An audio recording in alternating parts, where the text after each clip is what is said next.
Good evening, everybody. Thank you for joining us for this update on the Gwaredu BVD scheme. I'm going to start with Neil Paton. Neil is not going to be a stranger to any of you, I'm sure. Neil, who is the Technical Director of Gwaredu BVD, he's also a lecturer in farm animal health and production at the Royal Vet College, and he's going to give us an update on the current situation with Gwaredu BVD. Then we're going to have lessons from the Galician program with Professor Javier, and he's going to tell us what's happening over there. Very similar system, we think, to what we're doing here, so it'd be good to get an update. And then Abby Reader, again, is not going to be a stranger to many of you, is going to give her take on it as a Welsh farmer, her experience, and share some of her thoughts about it. And then, as I say, we'll have a time then, hopefully, of question and answers, bit of panel discussion, and see where the evening ends. So you don't really want to hear too much more from me. I should have introduced myself, sorry. John King, manager of the Wales Veterinary Science Centre. We test for BVD antibody ELISA and antigen, and at the moment we do tend to do the more than the lion's share of the bloods that come to Gwaredu BVD. So that's our involvement. And without further ado, I'd like to invite Neil to the stage, as it were. Neil, I shall allow you to just do any intro you want and then take over, if that's okay. Thank you. That's it. I shall just start sharing my screen. And if, John, you can just tell me that it's working, as we hope. So hopefully you should see the Gwaredu BVD logo. Yeah, it's working now. Cool, perfect. Thank you. So I was going to say, this is an update on the Gwaredu BVD scheme. I've talked to you quite a lot, I hope, so it will be a very subtle update or a reminder rather than anything brand new and novel, I fully expect. So anyway, but what it's worth, I think worth doing was just taking a step back and just doing a review of where we've come from and what we're doing, what you guys are doing out in the field. Because if I'm honest, I sit in an office and wait for the results to come in and then take all the credit. But we started with, in 2011, this was discussed of whether BVD eradication was feasible, how we might do it, how we might go about it, whether anybody actually wanted to do it. And lots of talking, lots of CPD meetings around about BVD control and how it might be done, with some plans were put together until were held. And then until we managed to get a funding application with the agreed plan in 2016. And then he was formed with a £10 million budget to do the work in Wales that we're sponsoring surveillance and PI hunting on the farms.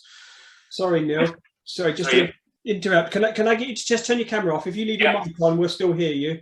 But it was just breaking up a little bit, so that'll help with the bandwidth. No problems. Thank you for that one. Stop video. Thank you.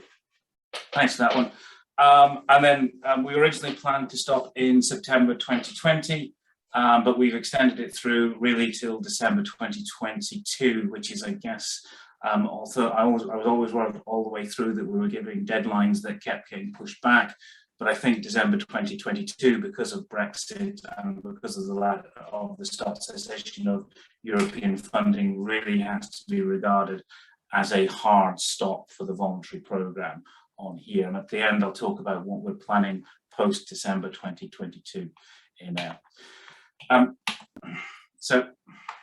As a reminder, this is the sort of the very basic structure of what we're asking of you. We want a screen, and I'm going to just modify that Youngstock screen in a slide or two there. But that's essentially splitting all the herds into two basic forms: BVD present, or where there is evidence of BVD on those farms, and where there is no evidence of BVD on those farms at all.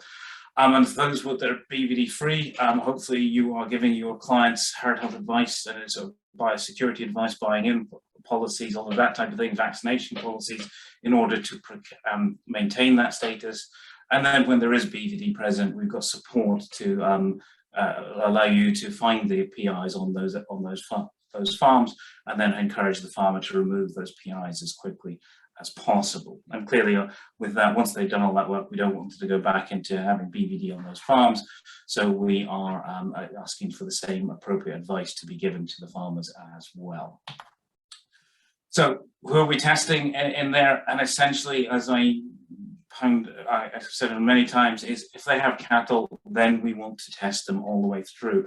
And that's including CHeCS accredited farms. We are sponsoring that as well. Essentially, I want to be able to look at every single farm in Wales and say we know the status of that farm, and hopefully it is in European legislation as well in terms of demonstrating BVD freedom. So if we can do this, then we have an exit strategy in the long term for BVD testing in Wales, or at least the potential of one. And we're looking for annual testing for each of those farms. So we've got, I'll come into the figures in a bit, but we've got a lot of farms that are tested once. I'd like to see them tested 2-3 times, as many times as you can within the program in there. That to monitor the status and maintain that, ensure that we know that keeping up to date with what their status is, and being as early as possible as we can to detect the disease and then take appropriate steps once they're on the farm. Or once we detect a disease on that farm as well. And within the farm, we're taking the right sort of cattle. Really, I wanted the minimum number of cattle because I think that increases compliance and getting as accurate as possible. So we know that the status is as robust and accurate as we possibly can have it in the field. And to be fair, and to be honest, I think that's been pretty much what's happening. People are using one management group per farm, and it seems to be stable. Once we decided what it is around the status of animals, you know, there is, if they're positive, they stay positive. If they're negative, they tend to stay negative, and with very small amounts of changing. So whatever you guys are doing out in the field, it seems to be working. It's giving me confidence that we're getting the right animals selected on these farms. So this is my gold standard on here, and we look, this is the young stock screen. We want these 5 animals from each management group, 9 to 18 months of age, homebred, you know, all the standard things that we normally expect to say that there is disease on those farms. But clearly, if I've got none of those ones gold standard, I'm asking you and giving you the clinical freedom to ask the question as best you can for the farmer. And essentially that generally focuses around the age. And you know, what does the age mean if they're all negative? Well, I'm not sure I'm worried about what the age is if they're negative. It's if they have a positive set of cattle that are antibody positive, then the age becomes more concerning. We have to think about that a little bit harder. So I do the training for you guys on other occasions. I'm not going to sort of repeat the sort of things we're thinking about, but I'm just asking you to think a little bit harder about how these cattle are selected so that you can try and get cattle tested on every farm that you go on to. And I think about the epidemiology on the farm. So you might want to take 1 or 2 more groups of, say, first lactation heifers on a dairy farm, that type of thing, on some of them when you go to redo them or do them for the first time there. But the confidence I have is if we drop a PI animal in the herd, give it enough time, and the animals, the vast majority of the animals will seroconvert. And then if I pick any random 5, whether it's from a transient infection or from a persistently infected animal, then chances are I will find at least 1 serological antibody positive animal in there. And so therefore I have we are what we're doing in these status on farms. So that's the background. That my internet connection may be a bit unstable, but hopefully you can still see some things. What I've got on here is plot of cattle density in Wales from a June 18 sort of census of cattle numbers in Wales on here. And then this is the work that you guys have done on there. This is the density of tested farms through the same methodology as my cattle density imagery has been produced. So 2 things I think I want you to take away from this is that you haven't as a profession missed anywhere in Wales, particularly, at least that I can see. So where we have density of cattle, we have density of tested farms. all over Wales. So I'll show you some absolute numbers, but I think that picture tells a lot of how good a job the veterinary profession has done in getting on board with this program and getting started once in Wales. Looking a little bit again, so all farms screened in the green on the left as a comparison, and I use this all farm screened or cattle density as my baseline to say how well we are doing in there. And then we've got the positive farms on the right in red. And again, where there are cattle, there are positive farms is the message I'm taking. So we've checked everywhere in Wales. We think it's and wherever we find cattle, we find this disease, or we find positive farms. And where there are more cattle, there tends to be more positive farms detected. So this is a disease of Wales and cattle density in Wales rather than a geographical, there's no geographical confounder in there that I can see. But if somebody can see an area of Wales that is over or underrepresented in those two pictures, by all means point it out, and we can have a think about whether there's more targeting to do there. But at my moment, this is a pan Wales problem with no distinction in geography here. So that's what it looks like in images. This is kind of the numbers that we've got. And so just over 8,900 farms screened at least once. The numbers of bronze, silver, gold don't add up to the number at the top. So those are slightly out of date. But the 2473, I think, is still accurate. So still about 28% are positive. I think we would be naive to think we'd see that drop until people have done PI hunting for at least 18 months. At least farms have had 18 months between a sort of initial positive test and the PI hunt being completed, and then the next test coming through. So we are hopefully going to start seeing that number drop in the next sort of 12 months or so, if all goes to plan. And we have done between 76 and 84% of the entire national herd. Does depend on where you pull your figures from. Surprisingly, finding the number of individual farms, the number of farms is very, very difficult in there. So I've given you a range to give you a feel for what we've got. But whichever number you take, either the lower bound or the upper one, there is not, to my knowledge, a national program that has gotten this level of voluntary engagement anywhere in the world. So again, we should be very proud of what's happening here in Wales, and enthused and buoyed up to take it that little bit further. And even within the COVID pandemic that we've just come through and arguably still in, we've had 1,000 farms engaged with the program over the last calendar year. So there's still appetite for new farms to come into it. So even in this environment, we can still push on and keep going and get more farms engaged. We just have to ask the farmers and ask them to do it as we go onto the farms overall, or when you guys go onto the farms, because as I say, I sit in my office and take all the credit. So that's where we are. That's what we've got to in terms of screening over there. But we can screen all the farms we want every day for the rest of our lives. We will not make a difference on PI prevalence levels in Wales. We need to tackle them and eradicate the PIs on farm, which is the next string of the Gwaredu BVD program.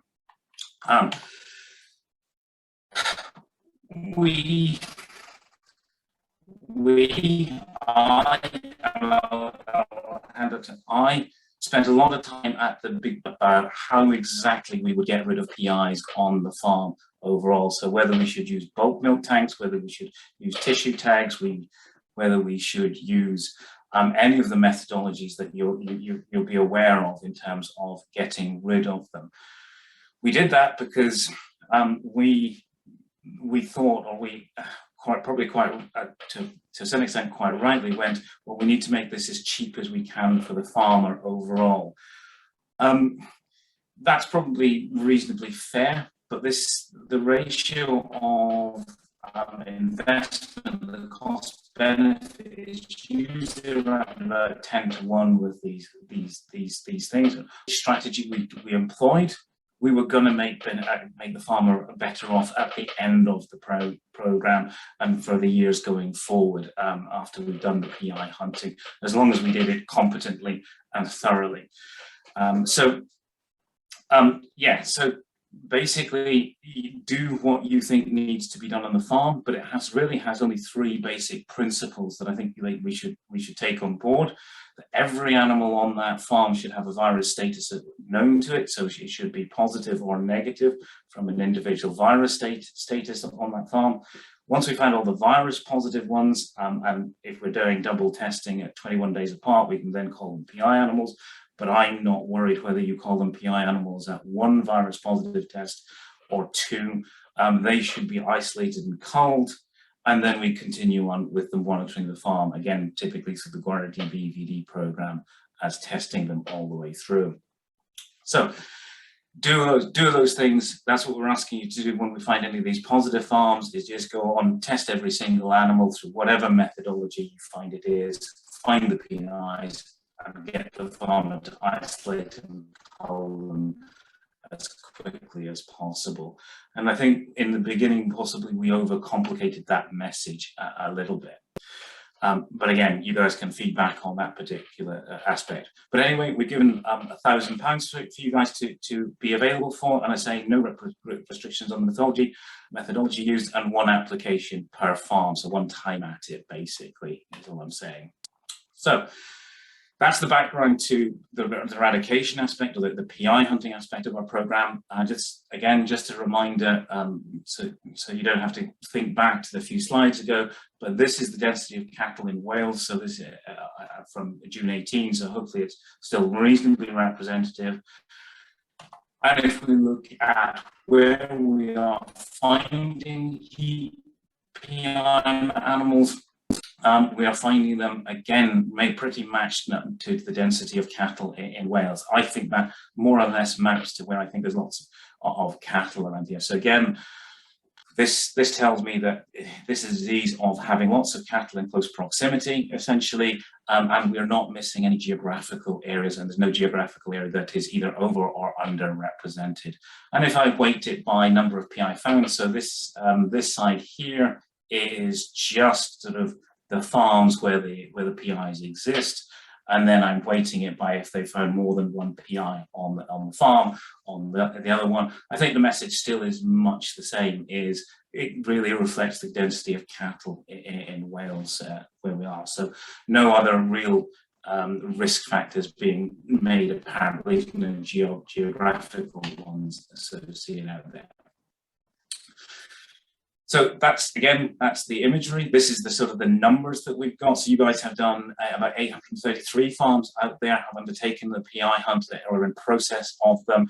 That's about 30% of the farms that we could be dealing with out there, and they tend to have been done relatively recently, so we're not yet expecting to see that convert into negative surveillance tests at this point. It's a little bit, I think, a little bit early. We should be hopefully start seeing them in the next sort of 6 months or so. We start to see those change.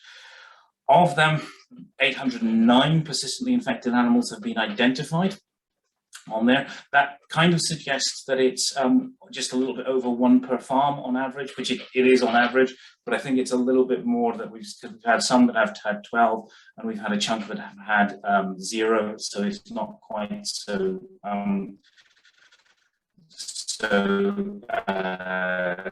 evenly spread as that might suggest on there. So just be aware when you're talking to your farmers that there is a chance that they're removed through normal culling out, selling of animals on there as well. But 809 have been found out there, so that's 809 problems that have, well, potentially could have gone away, but as you can see from our sort of analysis, 50% of them are retained on farm, and that's something that we find in Northern Ireland, Southern Ireland, Scotland, everywhere else, that even though we can identify them, farmers will retain them and and keep them on there, and and that's probably generally considered not good practice. 25% are slaughtered, some of them a little bit longer than I would like. 5 days is okay, 3 months, I think, let's get rid of them a bit quicker and try and speed that process up. Anyone that's got any good ideas about how we get that process done quicker, I'm all ears. And the worrying lot are 25% sold on from the farms as well and moved to another farm as live animals for further breeding or growth or whatever in there. And that's what it kind of it looks like if we take all the movements that I could trace from the movement sort of snapshot that I got, which is by no means complete. So this is not representative of everything that's happening out there in terms of PI movements, but it hopefully gives us a flavor in that we have movements to these pink dots are abattoirs. Other movements are straight on to farms. The arrow points to the farm of destination. And importantly, or something I think is we should be aware of, is that the Welsh reputation is being harmed by these animals disappearing off onto other farms in England as well. So we're selling PI animals out of Wales and therefore harming the Welsh farming reputation, which may not be personally important to an individual farmer, but I think overall for the industry as a whole is something that we should be concerned about. Looking at just the internal movements that are of live animals, that's kind of what we look at. Yeah, it's a snapshot, so I wouldn't want to say that there's a north-south divide there, but it's very tempting to say that there's a north-south divide there. That's probably more related to TB than to anything specific with BVD. But I guess the important take-home message is that PI animals are moving in Wales. And if you are not the one moving them, you need to be the one protecting yourself about what's coming onto your farm. So a buyer beware message needs to be as part of any sort of biosecurity discussions and sort of trading discussions with farmers, because they are out there and people are moving them at the moment. Done a little bit to try and help that. The certificates, they have their flaws, they have their issues, but they are one step beyond what we were doing 12 months ago, or I forgot how long we've been issuing certificates for, but before we had there was no information for the farmers. Now that there is a little bit of information that they need to treat with caution, you know, that it's in the market, what's next door, so there might be still stuff coming home as well, and it's only as good as the sort of the data that's on it. So it was negative on a date, there could have been a problem the day after as well. So it does need to be treated with caution, but it's at least one step on. They are at least starting, as farmers are starting when they trade, to at least try and think about what they're presenting at market and hopefully what they're buying at market. And we'll try and do some work to see if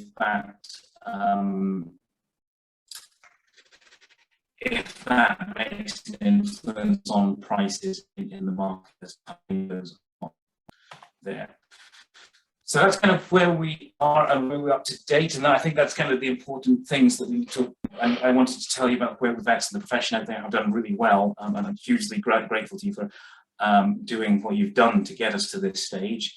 So where we're going next is really two work streams, I think. Really, we want to work with multi-species whales to link the BVD status to any animal movements around there, so that when we can sort of forbid those PIs from moving off farm, or at least exert some form of control over them, and then that will underpin work with Welsh Government to deliver legislation for BVD control in Wales.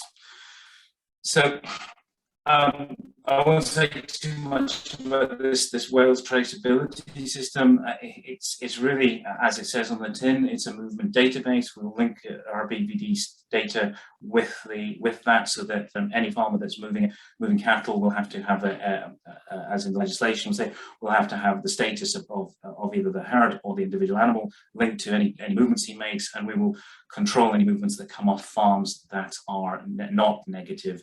And put in extra controls to stop, essentially to stop PI animals being moved off the farm. And that multi-species under database will underpin the legislation in there, in that our legislation philosophy really is that we want to make it as simple as possible, and we want to make it as the same as the Gwaredu BVD surveillance program in the main overall, and keep it as simple, universal regime as possible there. So really, what we're proposing and what's we've taken from an industry steering group, so the NFU and the FUW and various other essentially mandatory surveillance, so essentially the Gwaredu BVD program being run as a legislative requirement.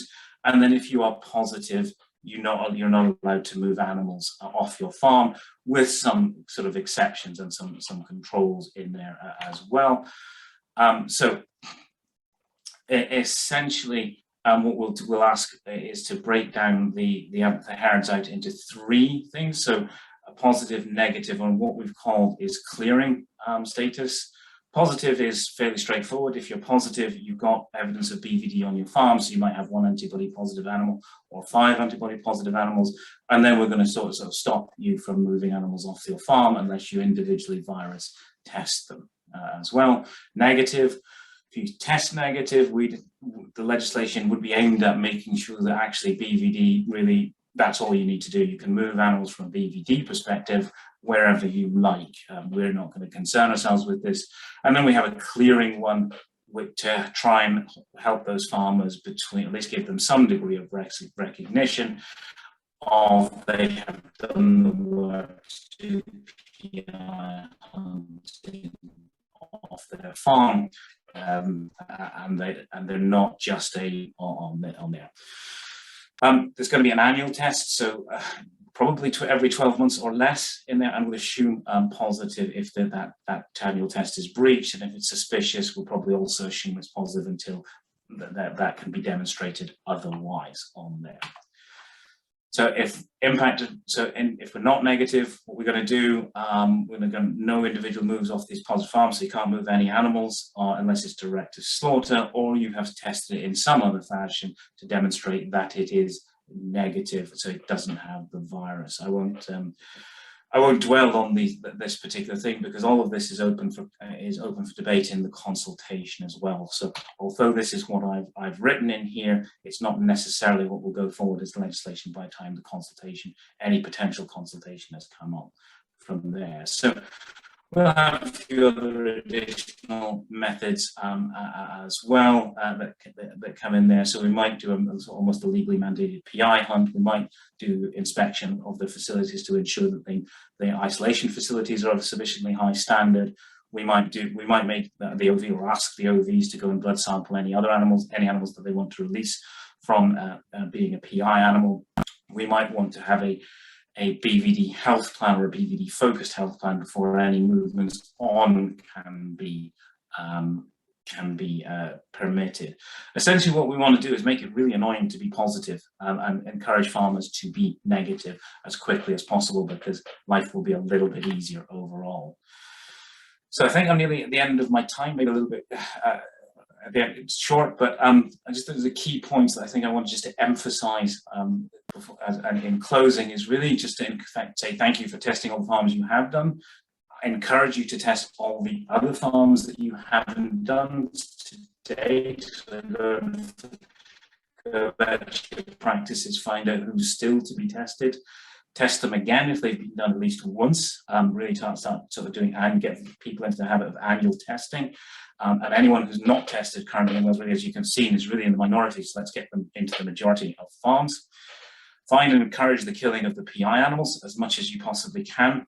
And from there, I think overall the welfare and the economic benefits of removing PIs are unquestionable, so that so there's no sort of ethical or moral thing to not do it. Make sure the farmers aren't buying it in, so watch that they're not going to buy an animal replacement, because we know that they're moving around there. And talk to your farmers, bring them along with you, explain why it's better to be BVD free. In terms of welfare, why it's better to monitor to make sure you don't go down with BVD, and then explain what we're planning coming down the line and what we're hoping will come down the line in the future. And hopefully in the near future as well, so they can get to the point when they are BVD free, and anything I plan and plot as far as BVD legislation makes no difference to them whatsoever overall. And if and when BVD legislation comes into play, they're already doing everything, so it makes no difference to their normal day-to-day operations. I think that's it. So this is the point for sort of formal or questions around about clarification, John, if that's, if you're happy. Yeah, thanks very much, Neil. Thanks very much for that. On the whole internet behaviour itself, a couple of points where it went a bit dodgy, but I think everybody got the gist of it. Nobody actually asked for any clarification at this stage. So that's great. I think that we're probably okay for the minute. So yeah, please, if you've got any questions from what Neil said or any other questions from the other talks, and then, as I say, we can hopefully have a bit of a discussion at the end when everybody comes back together. Just a reminder, just to put your questions in chat. You can either post them directly to me or to everyone, and then I'll read the questions out later on. So if you think of them, feel free to type them in as we go. But thank you, Neil. I think thank you. That's a great step back. Lovely. Thanks very much. And so now I'd like to welcome Javier to the stage, and here he is. Javier, I just wonder if you could just perhaps introduce yourself just before you start, just so that everybody knows who you are and what you're doing. And then thank you very much. I'll leave it over to you. Thanks a lot, Jonathan, and thank you, everyone. Good evening. I'm Javier Diéguez. I'm actually professor in the Veterinary Faculty of Lugo. It's in the northwest of Spain. And during the last year, I was working with endemic diseases of cattle, including BVD. So I'm gonna share my screen. Just 1 second. And I'm going to turn off my camera. Okay.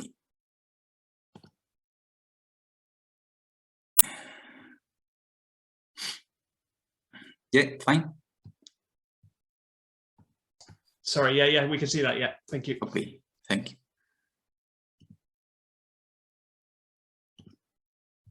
Okay, during the brief presentation, I'm going to try to describe the BVD control program in Galicia. Use a brief view of the place where I live. Galicia is an autonomous region in northwestern Spain. It's here in the north of Portugal. It's a high rainfall area with temperate climate. So it looks like more than Wales than Spain. And Galicia is nowadays the main dairy cattle area of the country of Spain, accounting for 55% of the farms and more than almost 40% of the milk production.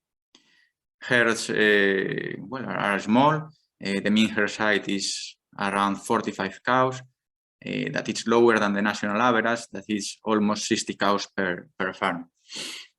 So for Galicia, for us, a farm with 150 to 100 cows is a big farm.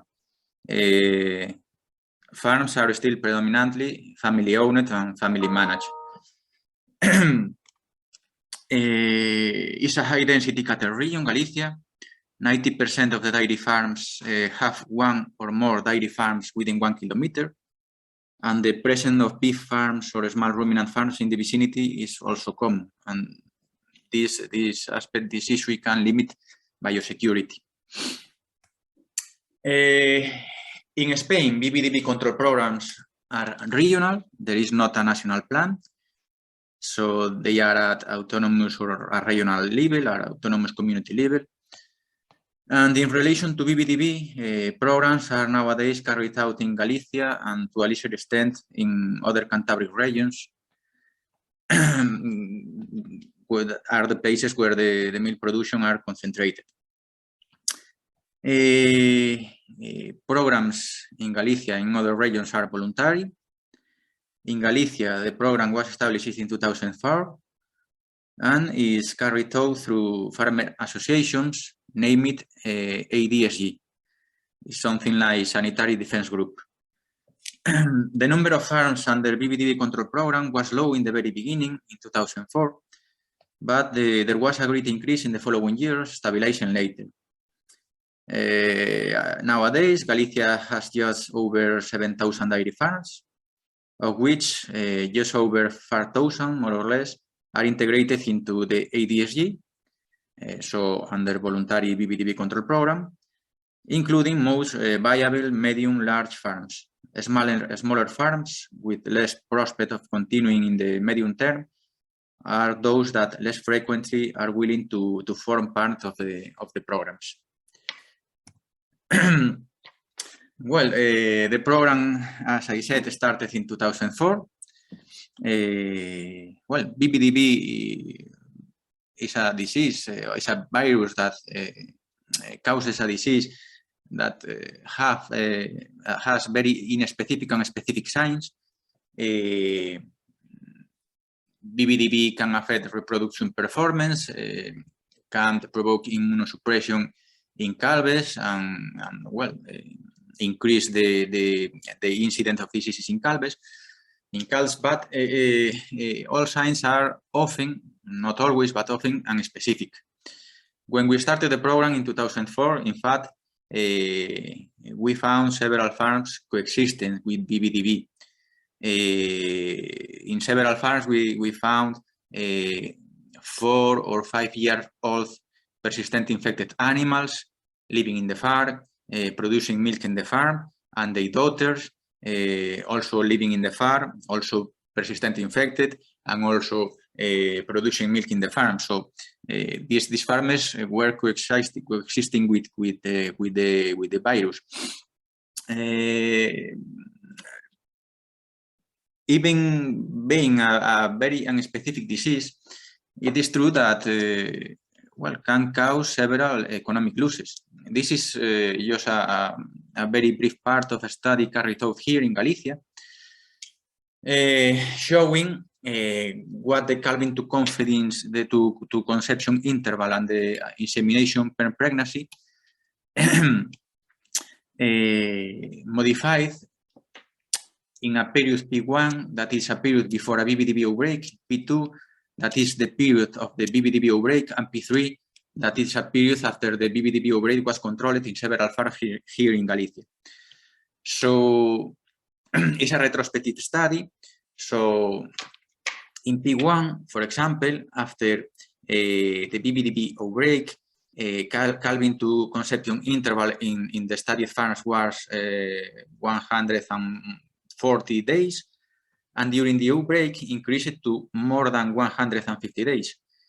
So being a very unspecific disease, it's obvious that the economic effects are very hard for the farm. So it's a disease that deserves to be controlled. Something similar, it happens with the artificial inseminations, number of artificial inseminations per pregnancy. Before the outbreak in the studied farms is 2.05 and increased to 2.14 during the period of the outbreak of BVDB outbreak.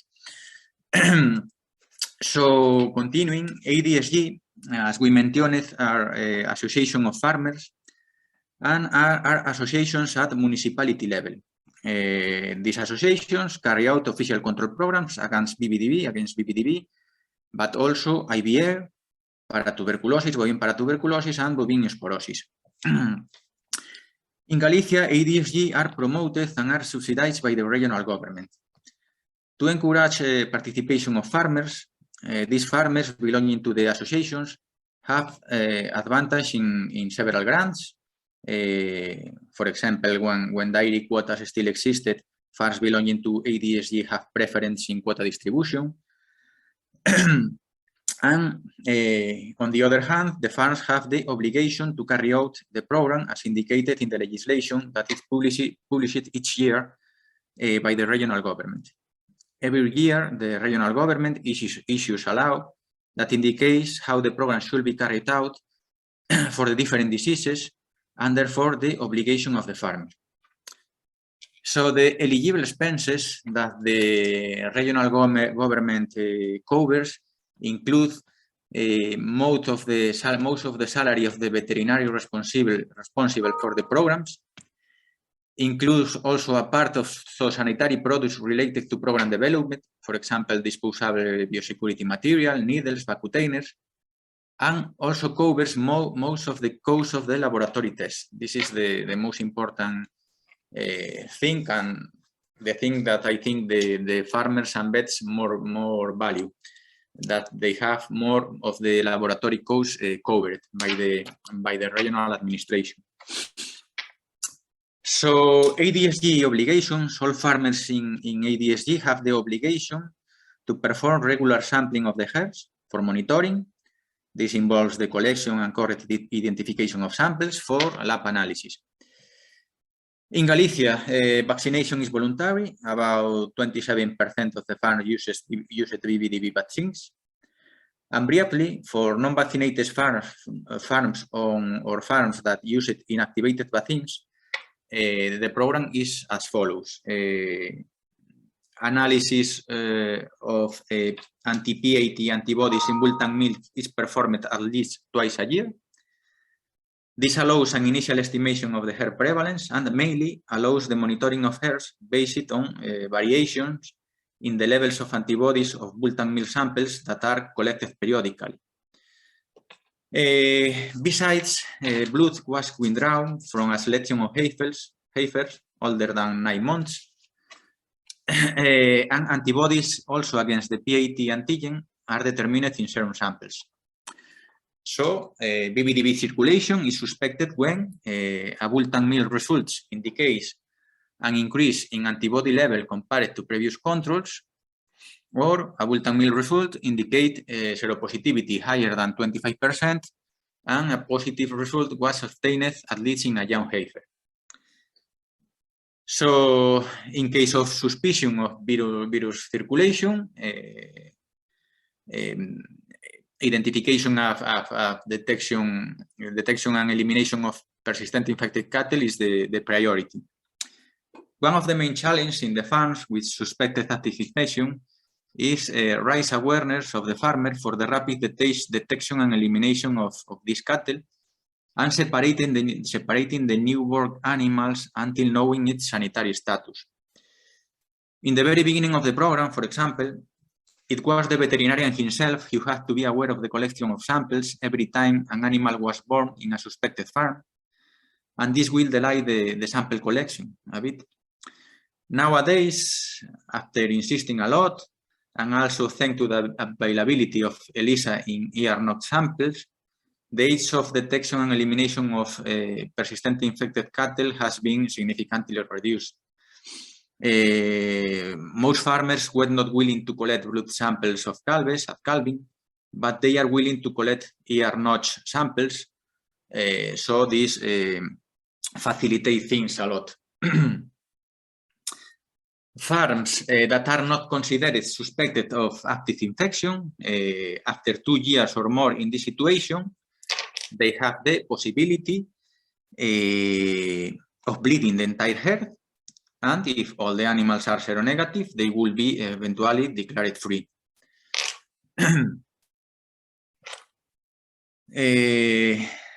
Well, this is a previous study that could be of interest, maybe, and it compares the correlation between herd seroprevalence and bulk milk antibody levels using several commercial immunocytes. ELISA showed with a good correlation with the herd prevalence at the level of antibodies in milk tank, and allows to differentiate low prevalent farms, that is farms with less than 25% of seropositive animals, from those with medium-high prevalence. In principle, inactivated vaccines should not cause seroconversion against the PAT antibodies, but it should be taken into account that, well, some inactivated vaccines, some batches of some inactivated vaccines sometimes cause seroconversion.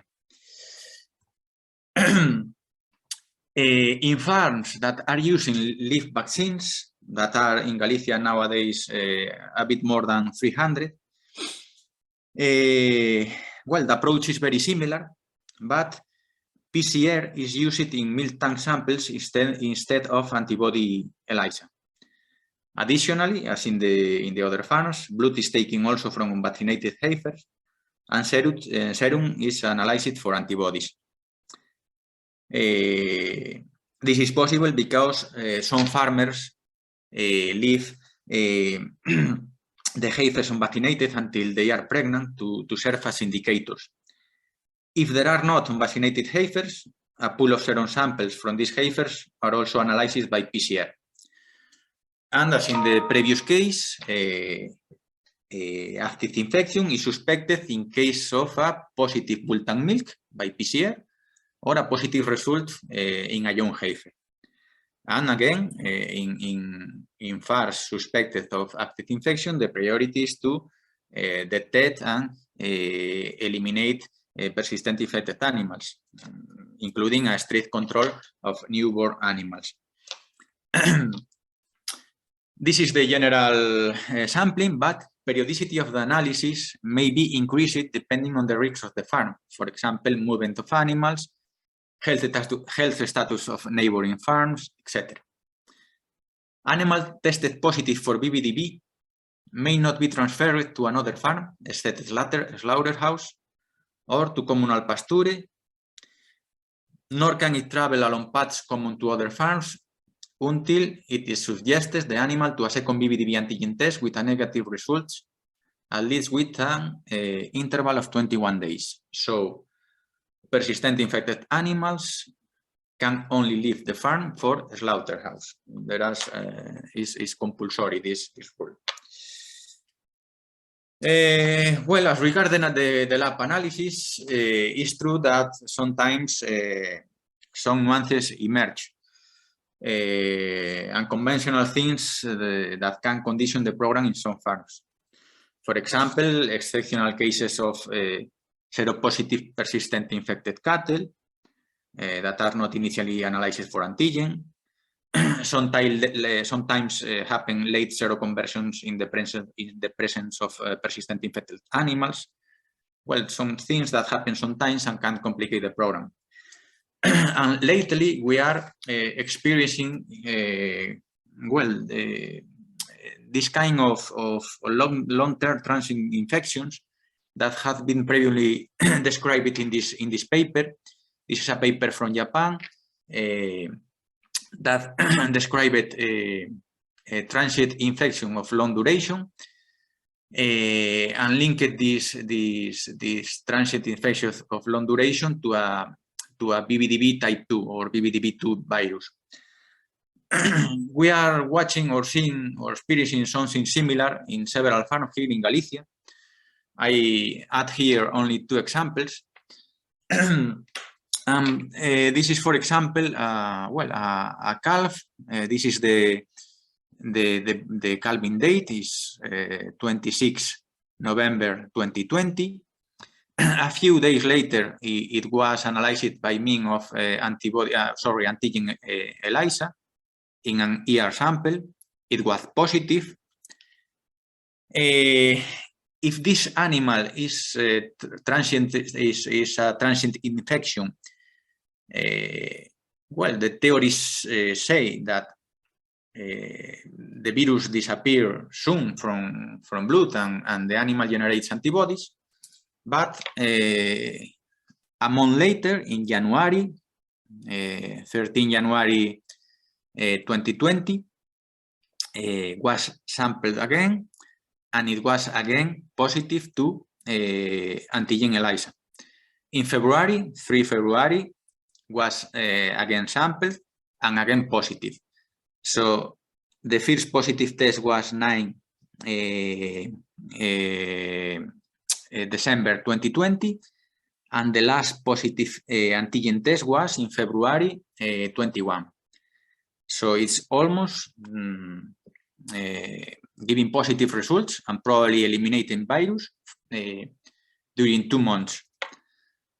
Finally, the animal gives positive results to antibodies, and antigen tests were negative. So this is a transient infection. The animal finally seroconverted. The animal finally gives negative result to antigen test, but for more than 2 months, it was giving positive results to antigen ELISA. This is a similar example in another farm. It's a calf, monthly sampled, and that was giving positive results for long times. So this is something that is happening more often than we would like. And in fact, in a conventional farm, after the second sampling, probably this animal will be considered as a persistent infected animal and will be eliminated. We started to discover this phenomenon in a farm that instead of killing the PI animals, they feed these animals, they fatten the animals for meat, and we can follow them. But theoretically, probably in any other farm, we will consider these animals as persistent infected cattle, persistent infected animals, and they are in fact only transiently infected animals. So it's something that we are experiencing, and well, it's interesting because this difficult the control of the BVDB in the farm is one of the difficulties we are facing now. This and many some other lab nuances, things and conventional things that are supposed that should not happen. Another important point, very important point, is control of cattle movements. For farms under the program, it is mandatory to check all the animals that enter the farms. In the case of BVDB, they have to check all animals against antibody and antigen ELISA. And failure to do so may imply economic penalties for the farm. In Galicia, approximately 32% of the farms will replacement cows, and it is true that it is increasingly common for sanitary status to be requested at origin farm. Thereby, 65% of the farms that purchase cattle, sanitary status of the purchased animals is not from origin. But we have to consider that the transport conditions, mainly non-transport, are not always controlled. So cattle must be tested again on arrival. Besides, at least in Galicia, most of the farms lack adequate quarantine facilities. Only 3.2% of the farms have adequate quarantine facilities. So purchased animals in many farms are mixed with the rest of the herd on arrival. But in these cases, analysis at least are useful to know what the farmer incorporated into the farm. It at least is something. And if it's a seropositive cow, at least the farmer should know that it's a potential carrier or a persistent infected animal. Other movements, such cattle fairs of competition, was a possible pathway of disease transmission for very few farms in Galicia, less than 2%. This data is well, the data of the purchased cattle. The first table is seropositivity of purchased cattle, and the second table is the percentage of BVDB positive animals among the purchased cattle.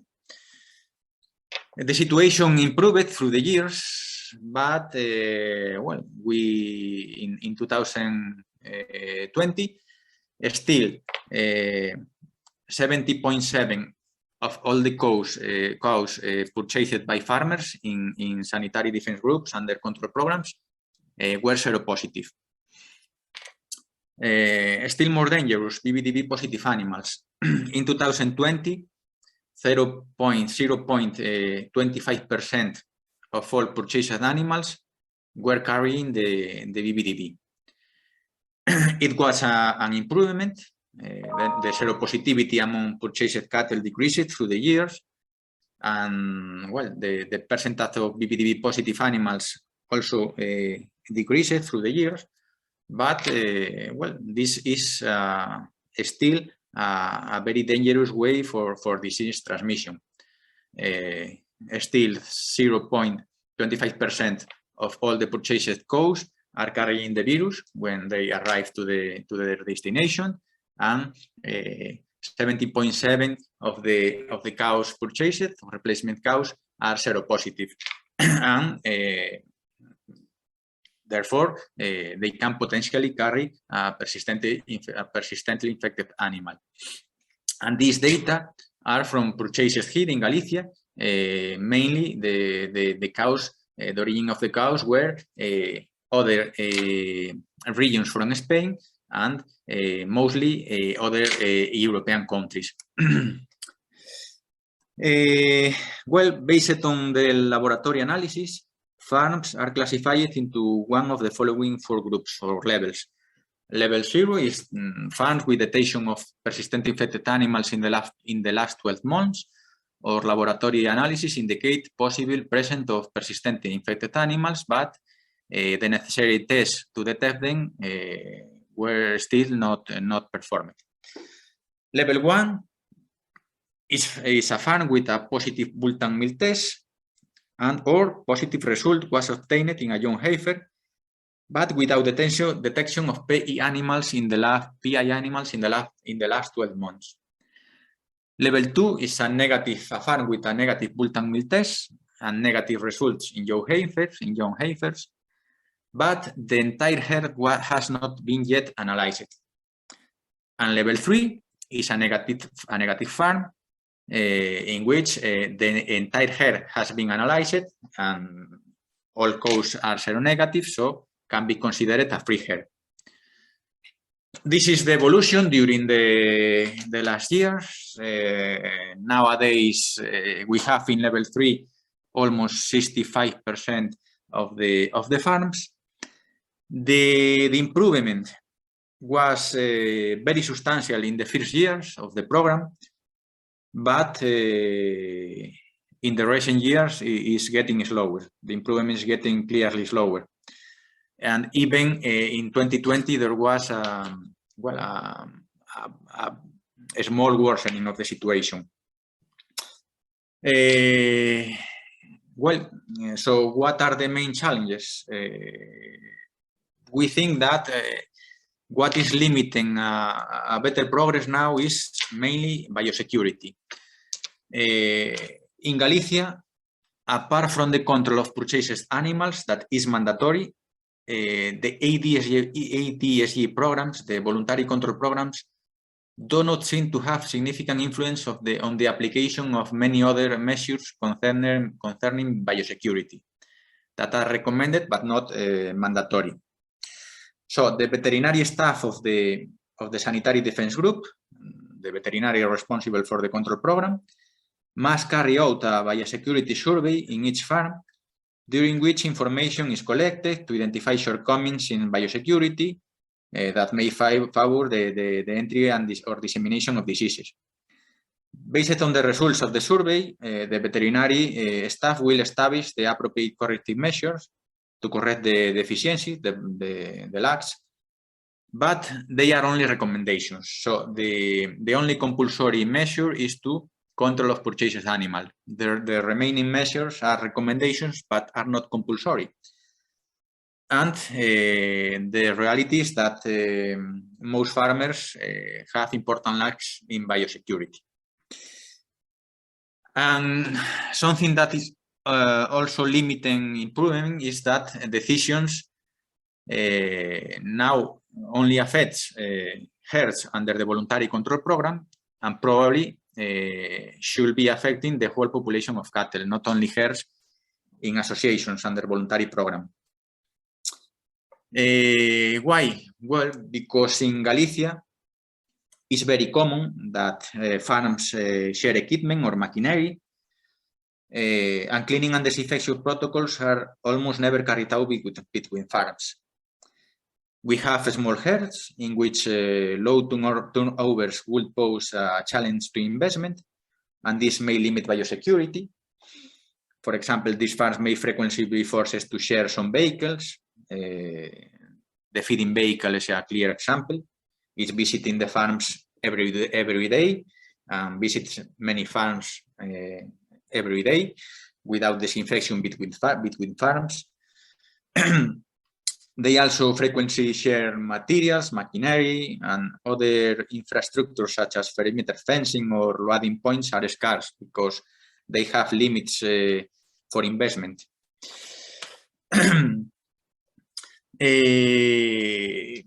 The presence of external employees is not very frequent because we have small farms, but it is true that farms in Galicia receive a high number of visitors. As we said, it's a very high density cattle area. There are many areas with a lot of dairy farms, and it's very frequent that farmers visit their neighbor farms. Sometimes for timely collaboration, and many times only for pleasure, for courtesy visits. Because here in Galicia, typically farms function with a close links between the farm and the farmer's own house. So for a farmer in Galicia, prohibiting entry into the farm is almost like prohibiting entry into their house to a neighbor. And the problem is that biosecurity measures are not taken. So we have high density cattle area with farmers visiting each other very often without any biosecurity measure. So this difficult the program, considering that for the moment it's voluntary, it's not compulsory. So well, a farmer that is not controlling anything can visit a farmer under control program, and who knows what is in the farm. So this is something that is limiting now the improvement. That, as I said, it was very spectacular, it was very good in the beginning, but now the improvement is getting slower. And this is more or less what I wanted to say. As main conclusions, well, although the improvement has slowed down in recent years, lab analysis allows the monitoring and classification of health and increasingly rapid detection and elimination of persistent infected animals. Although purchased cattle are considered to be the main risk factor for disease entry to dairy farms, and control is compulsory, for us, the importance of other biosecurity measures should not be underestimated and may result in less use of monetary and labor resources intended for control programs. Given the high density of herds and frequent indirect contact with farms, it will be convenient to extend actions to all herds in Galicia if the improvements well, wants to be continued. So, well, I think more or less I'm finishing. I apologize because my language, my English is not very good, but I hope that you more or less understand the lecture, and thanks a lot for your attention. Thank you so much, Javier. That was fantastic, and no need to apologize for your language whatsoever. I think it was very clear, and there's some interesting thought-provoking slides that you showed us there that maybe we need to think about for ourselves here in Wales. So thank you very much once again. I'll just ask if there are any questions for clarity from that presentation specific to that situation. Just if anybody has any questions, to type them in the chat. I haven't seen any yet, so I'm just speaking slowly in case people are frantically typing. But I don't think they are. So yeah, thank you very much, Javier. I think we'll have a session at the end, and it might be good to just unpick some more of what you were talking about there at the end. So thank you once again, and now it's a pleasure to welcome Abby to the stage now. So Abby is going to share with us some of her experiences and experiences possibly of other farmers in her many hats. So I don't know if you want to just introduce yourself, Abby, just for those who don't know you, and then the floor is yours. Thank you very much.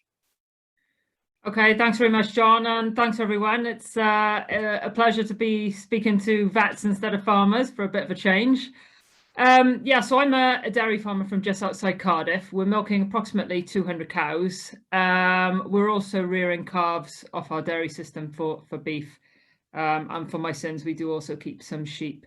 In other other hats that I wear, I used to sit on the Wales Animal Health and Welfare Framework Group. I've just recently come off that. I'm currently the chair of the NFU Cymru Dairy Board, and I'm also the chair of CHeCS, so Cattle Health Certification Standards. So we set the disease testing standards for the 5 non-statutory diseases. So that's Neospora, BVD, IBR, Lepto, and Iones. But anyway, tonight is about BVD. I'm not like Neil or Javier. I haven't got slides. I hate PowerPoints. And I wouldn't really know what to put on it in terms of major detail. So you just get the fortunate thing of watching my face for the next 10 or 15 minutes. But in terms of BVD, we know that the cost of BVD to the cattle industry here in the UK is approximately £61 million. And I suppose as a vet, you're thinking, well, what on earth does that translate to as a farmer on the ground? You know, how can I go out onto farm and say to one of my farmers, you need to be investing in BVD, but I'm not really sure why. So I think it was really important for me anyway, when I was talking to my own vet, about focusing on the fact that it is likely to have an impact on the number of cull animals you've got, if you've got it in your herd. It could impact on your productivity, and it can cause a suppression of immunity. And as a farmer, and I'm sure as all farmers that you would deal with, I hope so, you aspire to get rid of any dairy cows for old age. That's the only reason. You know, we always write down, when I'm getting rid of cull cows from the farm, I always write down the reasons so I can look back over the year and see why we've got rid of them. And increasingly, I want to see more and more of that being old age and nothing else. And I think BVD plays a massive role in that. And likewise, you know, margins are tight for everyone across all sectors at the minute. And I'm sure the same in the veterinary world. Anything that is likely to impact on that bottom line, so, you know, particularly suppression of immunity or reduced productivity, we've really got to get on top of. And likewise, if we're getting rid of any beef animals on the farm, they need to go at the right age and at the right weights. No compromises, no extra inputs that we need to put into those animals. They need to go out efficiently. So I think, you know, I hope that's a fairly straightforward conversation to try and have with farmers. And I think largely when you're talking about BVD to farmers, I think there still is quite a lot of misunderstanding there as to exactly what it is, where it's come from, how it can be controlled, how it can spread throughout the herd, and all sorts of impacts like that. So, you know, if you get the opportunity to have a conversation, for a farmer, it's really focusing on those few things. So my own experience of BVD, I'm going to go here with them. I'm split on 2 halves. So I do actually supply supermarket, and it has been a requirement for, gosh, probably 8 years now to do BVD tag and test. So I've been doing that for quite a long time. However, when Gwaredu BVD came along, I saw that as a real opportunity for a number of things. Firstly, to be part of a national Welsh plan. And that's so important. We've got to put our Welsh stamp on this, and to show that we are chasing control of this disease in the same manner that Scotland are, and Scotland really are flying the flag at the minute, but we're hot on their heels. You know, Northern Ireland, they've got a plan. They're probably similar place to us, and then obviously we've got England with BVD Free England. So it was really great to have Gwaredu BVD, and I wanted to make sure that as a farmer I was a part of that. Also, there was a lot about it in the press. It was coming through channels like the National Farmers Union. It was coming through channels from my vet. And, you know, lots of farming press really, and lots of farmers were talking about it. And to be a farmer and say, well, actually I'm not involved in it, isn't really good enough. You know, if you're at market, or if you're talking to your neighbours about animal health, and we do that a lot, it is very important that farmers can say, yeah, I'm part of this national scheme, because we all understand what it is. So we did the bloods. I mean, it was a complete no-brainer. If it's free with your TB test, as it is at the moment, it's a complete no-brainer. It doesn't take up anybody's time really. It's a good chance to have a little bit of a conversation if you stood by a crush and nothing's going too crazy for you on that day. It's a genuine no-brainer. I did 2 years where we did the bloods and everything was fine. And again, I suppose I was quite complacent because we were doing the tag and test. So I'd never had a PI. And I didn't really think I was going to have any issues. However, we got to year 3 and the results came back from those bloods, and actually we had 4 positives out of 5, which is a bit of a shock. It almost led to a little bit of a meltdown. What do I do? What do I do? And how on earth has this happened? And it just goes to show that if you can keep testing for things, you've got more chance of trying to find any problems that might be out there. To cut a long story short, in terms of our what we think might have happened, is there was a potential breach in biosecurity, and it was interesting what Javier was saying about biosecurity and how that can be the letdown in his area. And I think that very much is it here as well. We had one animal, unfortunately, I keep quite a good diary, so I've written it down. We had one animal who decided to go and spend a couple of days with the neighbours. And I certainly don't want to blame my neighbours, but I'm just sort of trying to think of how on earth we could have got BVD in.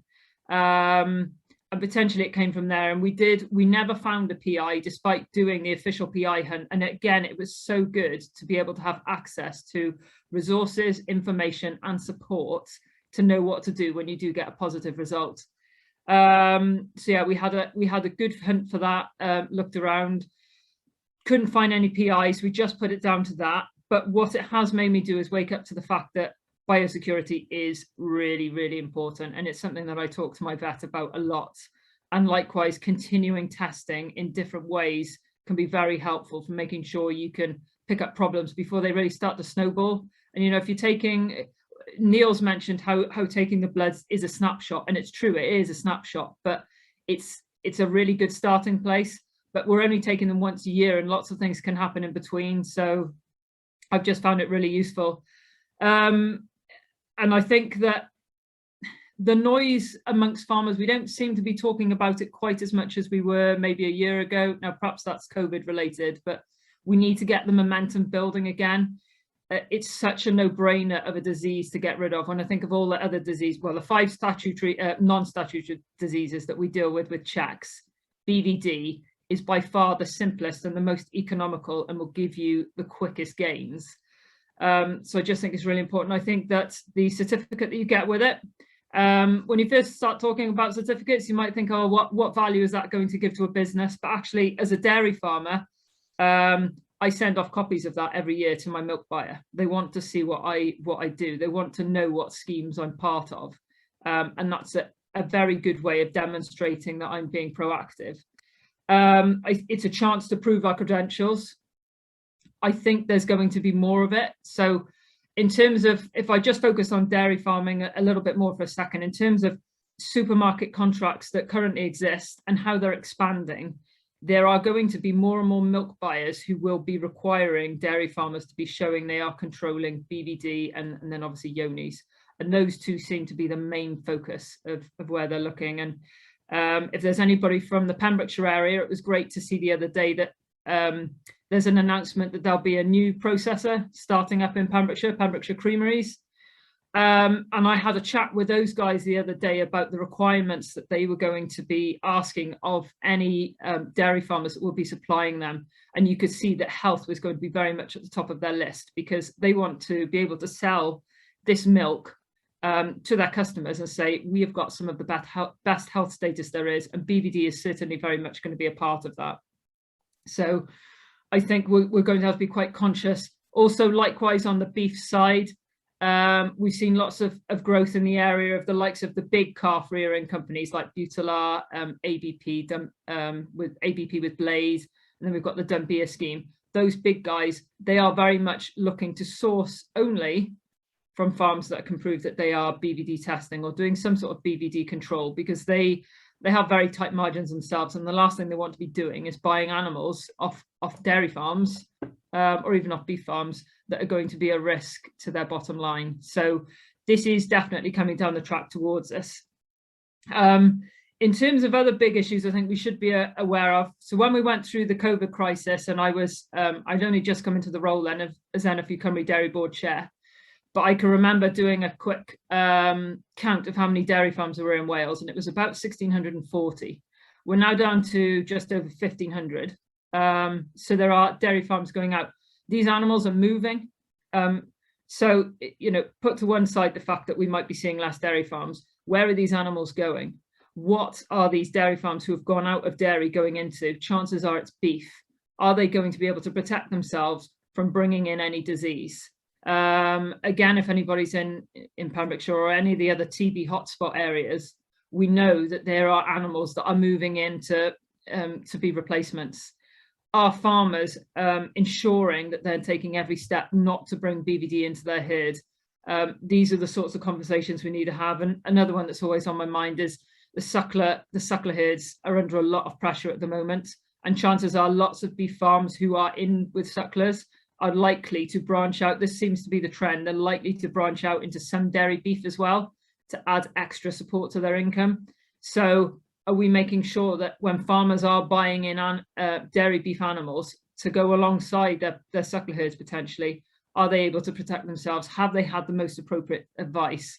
And again, if you go back to Gwaredu BVD and everything that it stands for, it's a really good, simple message to give to a farmer, and just a nice way to get them to help themselves without having to do significant cost investment, because, you know, disease is so costly in the long run.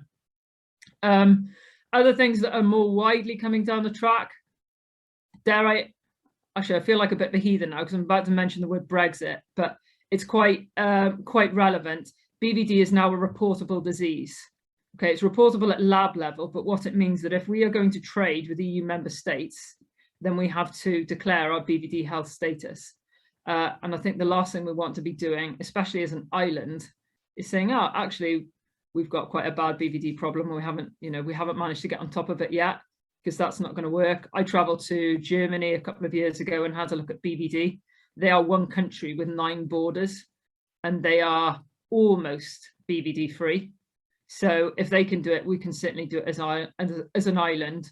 And as Wales, where we've just got one border, you know, I think we've got a lot to shout about, and the progress that Gwaredu BVD has made since it started has been absolutely incredible. I mean, we overtook England without a shadow of a doubt, and a lot of that is because the industry can just work so well together in Wales. We've got lots shorter chains, we've got really good relationships with farmers, vets, government, and it was just a really good move for us to make sure that we got onto this.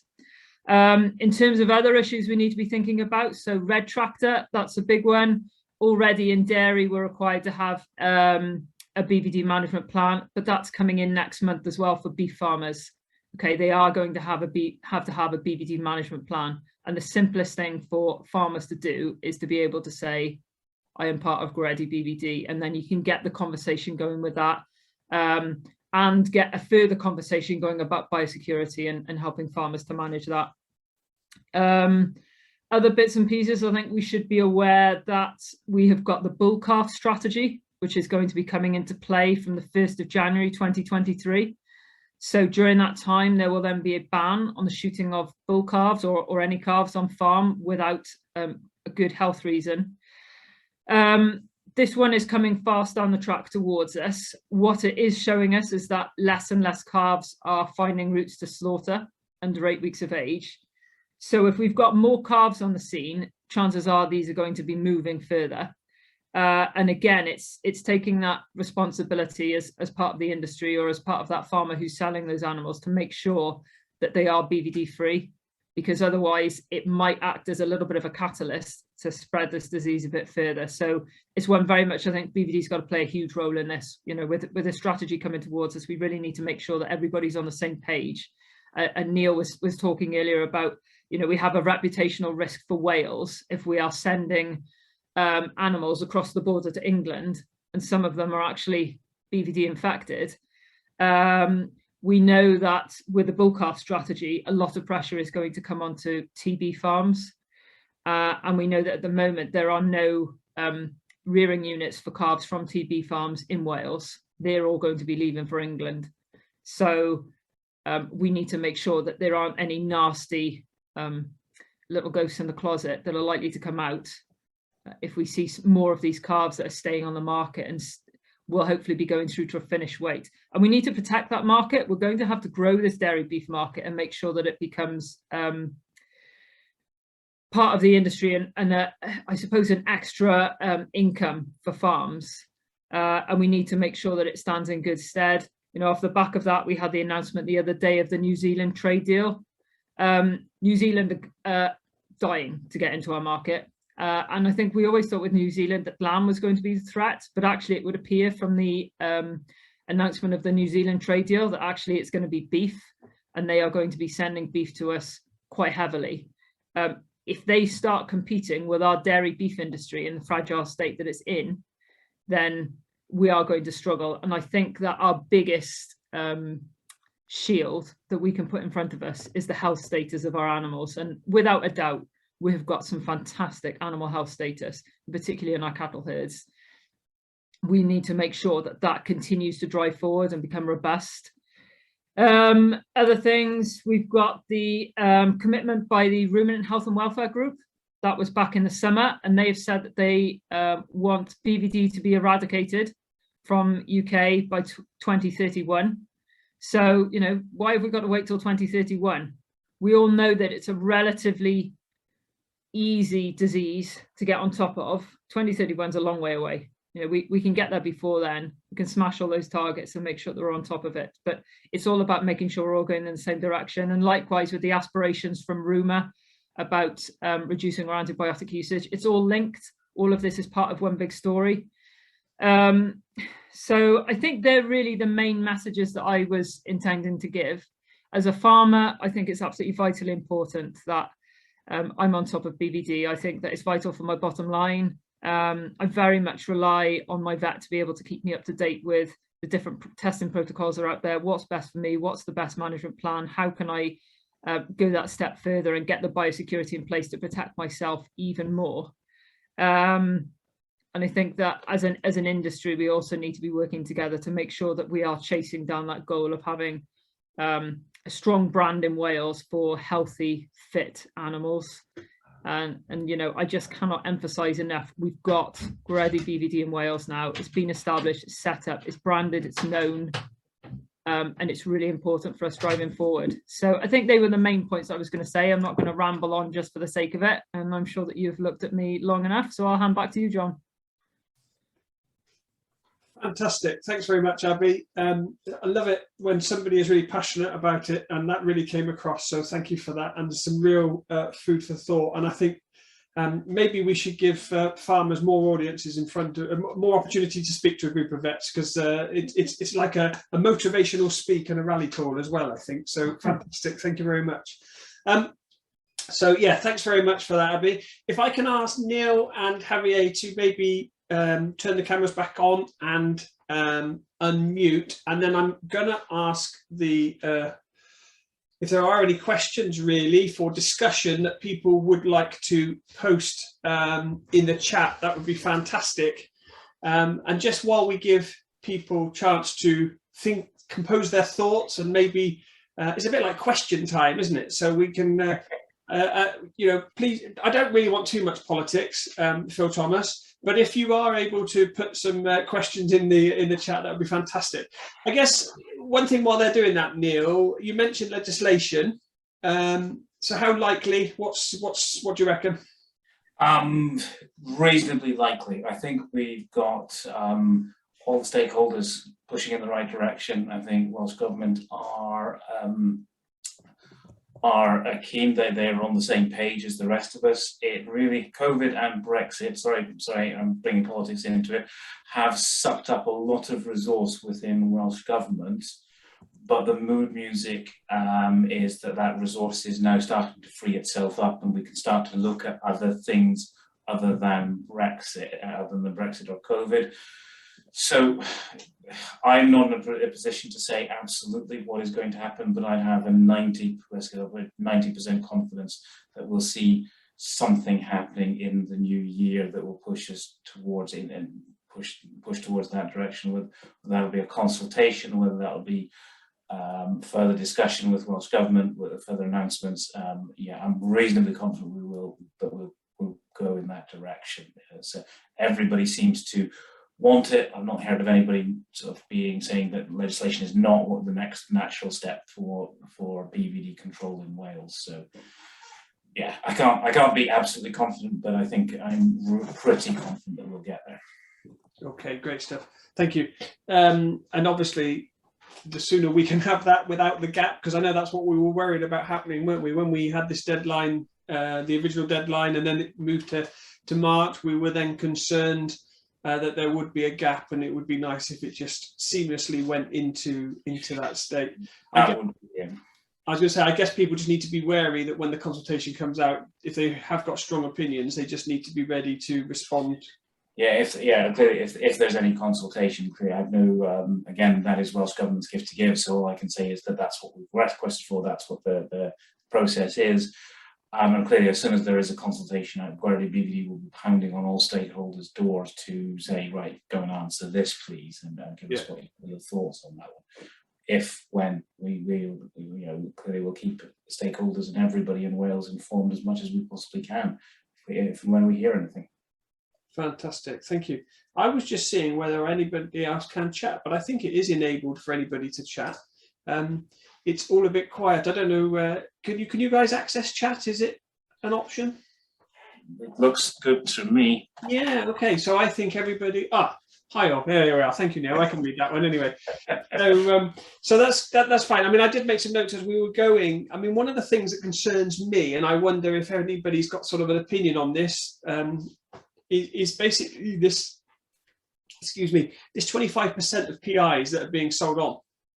I mean, that's quite a horrendous rate, a number really.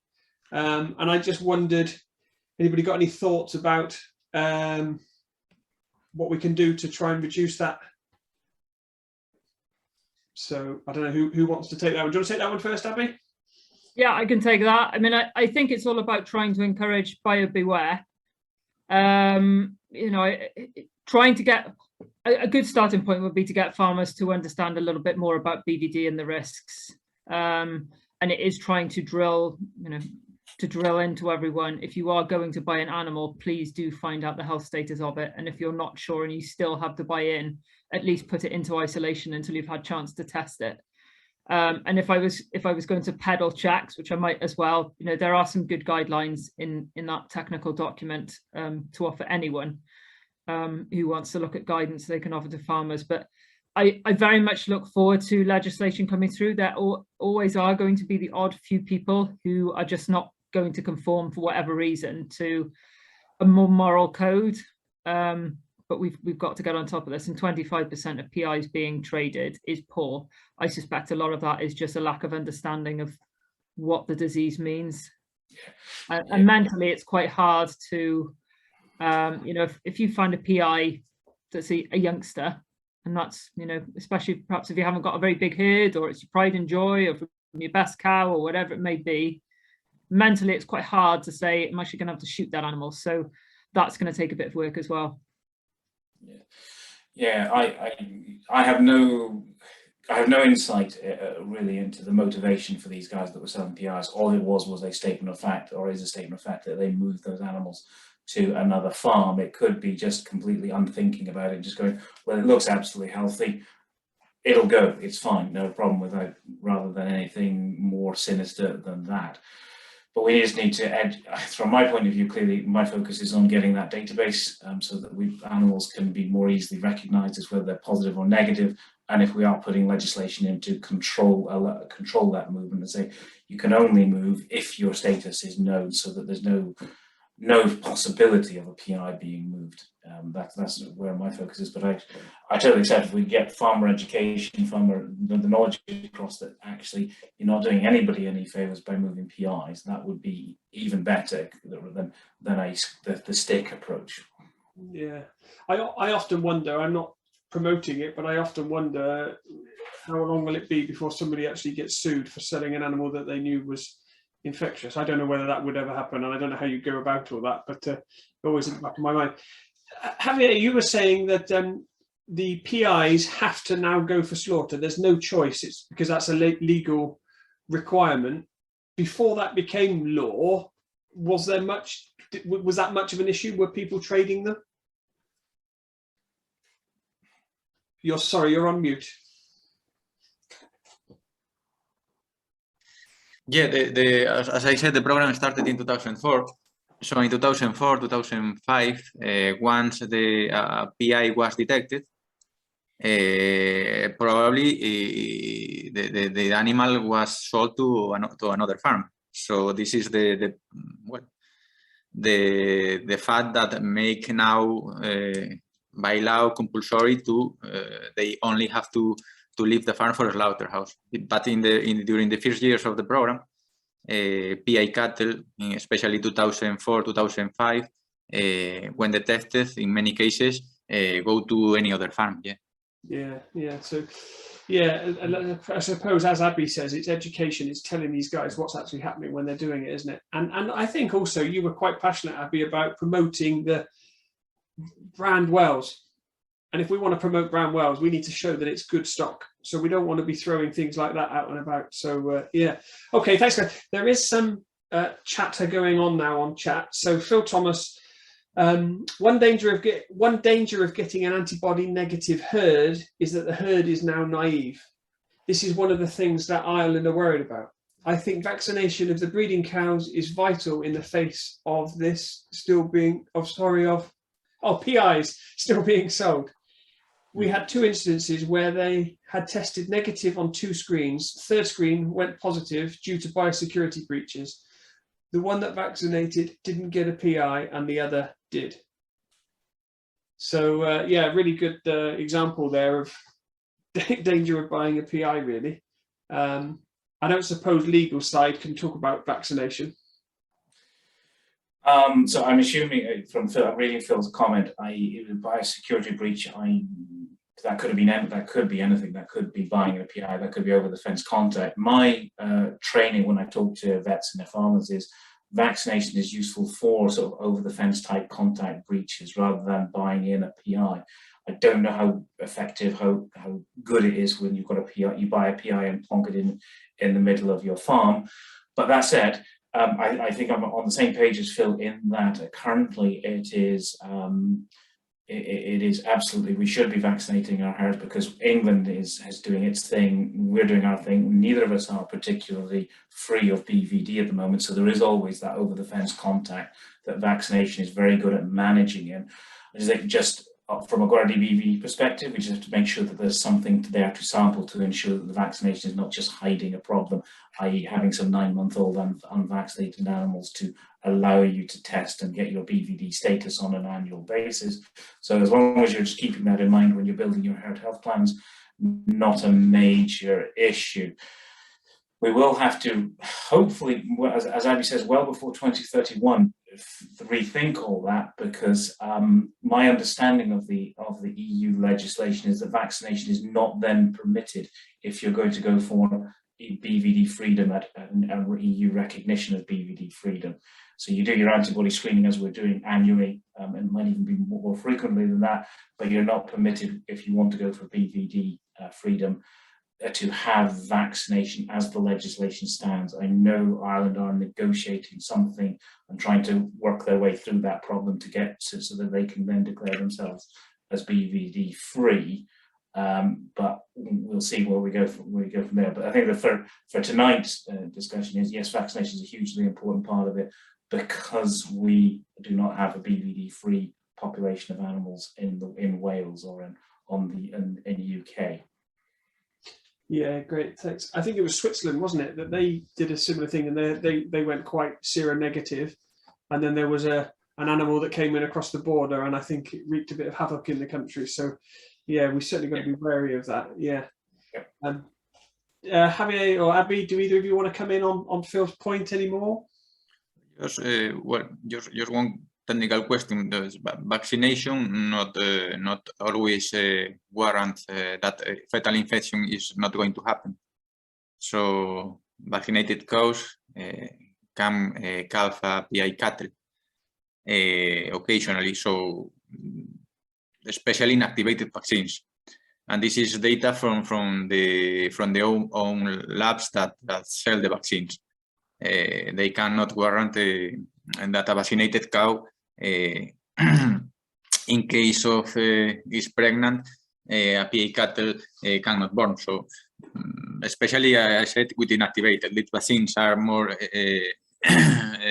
efficacious in these terms, but inactivated vaccines have some limitations. It's just this issue. Yeah, great. Yeah, very important point, isn't it? So yeah, we must certainly not rely on vaccine alone.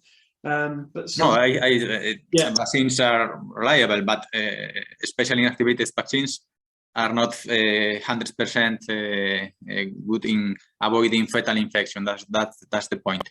yeah, They are good, but is not the only solution. Is the point. yeah. No, that's it. Yeah, great. Thank you. Yeah.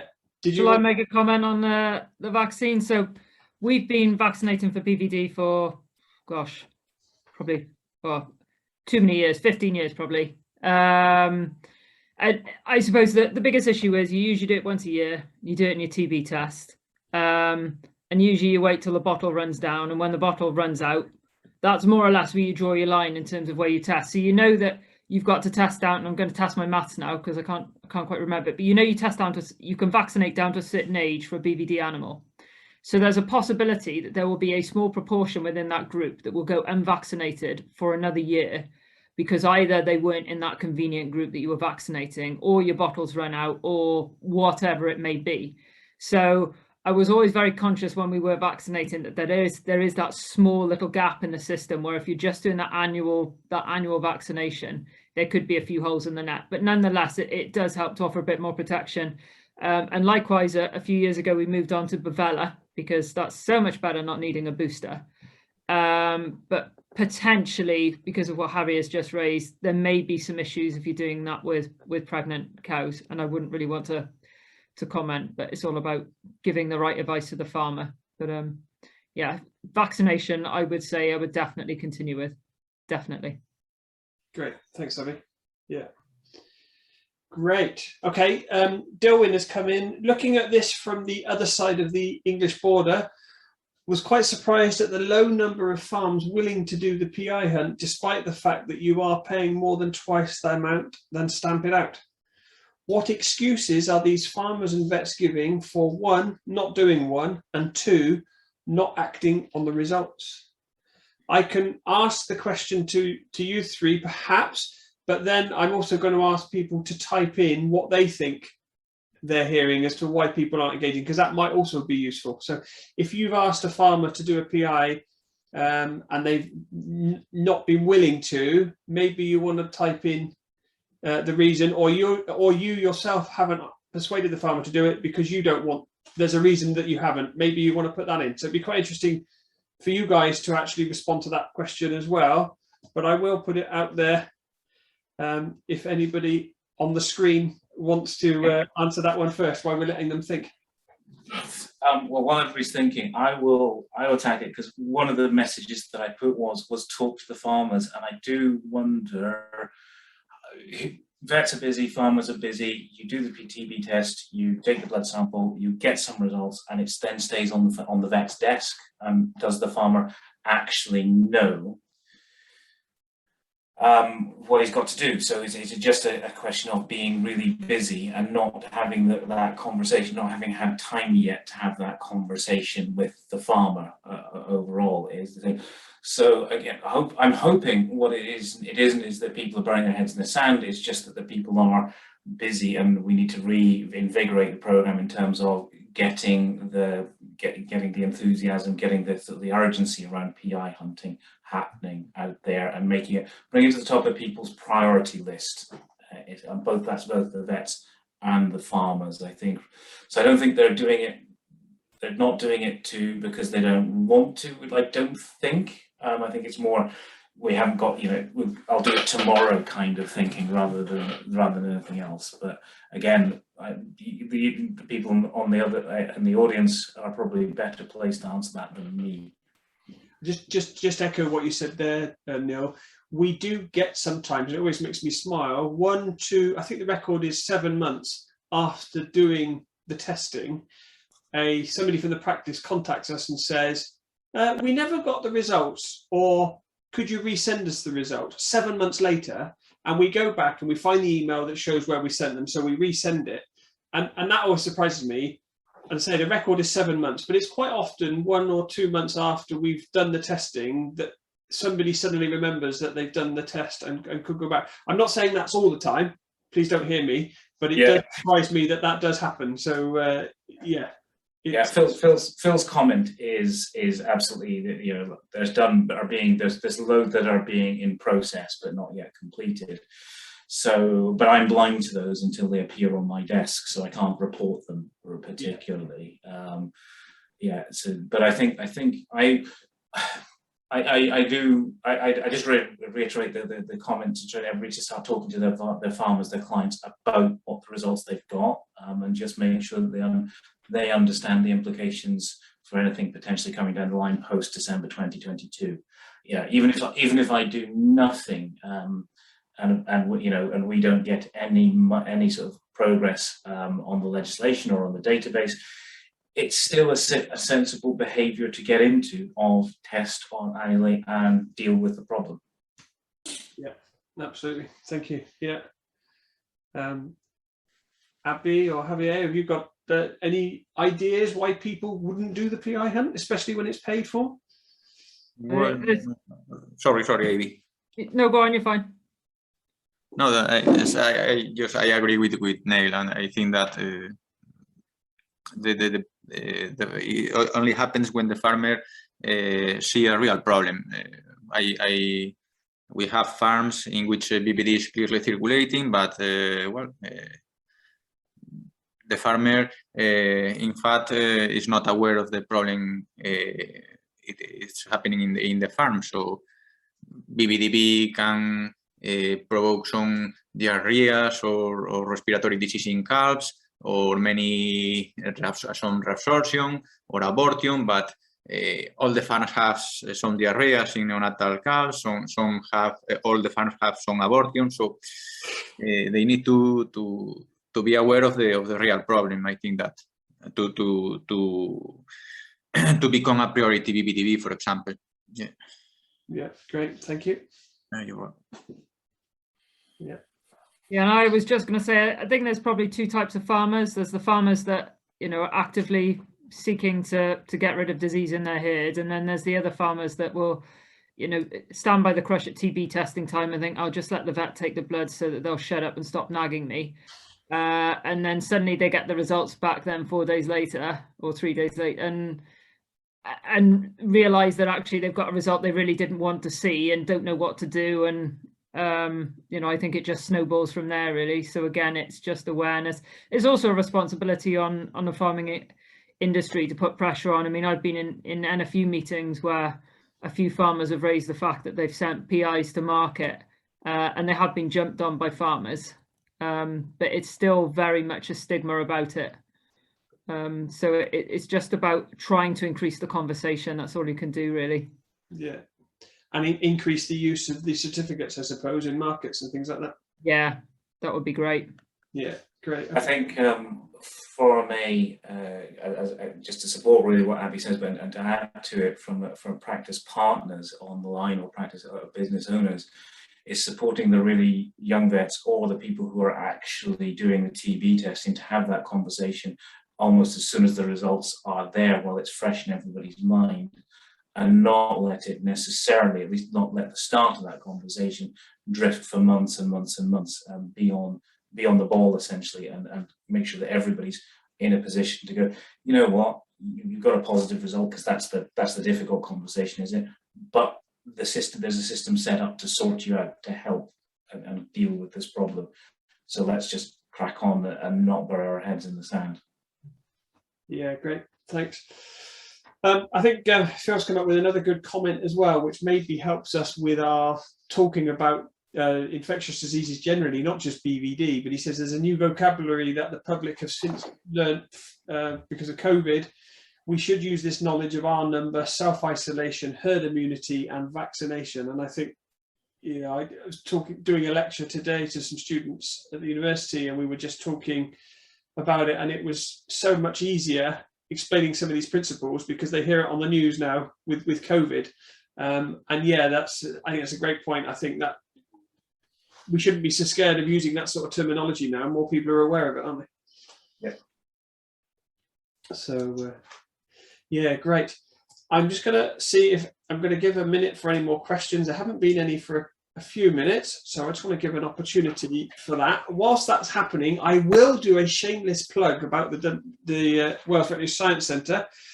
Just to say that you all know that we're doing the antibody ELISA and we do the antigen ELISA on blood. We have been working behind the scenes to get our ear notch testing up to speed. Didn't know if you realised, but a lot of the ear tag samples, they're not all testing PCR. Some are ear notch, antigen, sorry. And so because we've already got the facilities to do the antigen testing, we are pushing to get that done. We've almost got it validated. We just want to get it through UCAS, which is our accreditation, before we start offering it more widely. And we have been playing with ear tag companies. I say playing with ear tag companies' equipment, that sounds wrong. We've been playing with some of the ear tags from some of these companies just to have and see what sort of samples we can get. So watch this space for that. We will be announcing that soon. The other thing is CHeCS. I'm hopefully having a meeting with Abby and Tim Brigstock at some point. I forget what Tim's role. What's Tim's official title, Abby? He's the chief executive of CHeCS. Thank you. So the chair and the chief executive of CHeCS, just to discuss it. We have got a small group of vets and farmers that help me with this project. We haven't got it off the ground yet, but we are hoping before long to have something, because wouldn't it be great to have a Welsh CHeCS programme run by Wales with testing in Wales. So please just watch this space, really. I can't say much more than that on it, but it is something that we're very keen on doing. But like with all things, developing these tests so that when we get a result we can trust it takes time. We need to get confident with that, but also how we do the CHeCS thing. We're only going to be able to launch once, so we need to get it right. So there are conversations still to be had. I'm very excited the fact that there's BVD and this TB for CHeCS at the moment, and obviously we can introduce other things. So just saying that to watch this space. There doesn't seem to be any more questions, and we are coming close to the time that I put as a deadline on. So I would just like to offer, before I thank you all, just offer Neil, Javier and Abby a chance to make any concluding comments if you would like to. No obligation, but just if it's something pressing. Keep testing, keep PI hunting, please. Great. Okay. Yeah. So I'd just like to thank all three of you again. Thank you very much for giving up your evening, and thank you for allowing me to record this so that we can put it on YouTube so that other vets who couldn't make it tonight could watch it. Really appreciate your time and answering the questions. Thanks to everybody for subscribing to the channel, and I shall send out an email link to the recording once it's up on YouTube. And I think that's it. So thank you very much, everybody. Have a good evening. Thanks a lot for the invitation. Good night, everyone.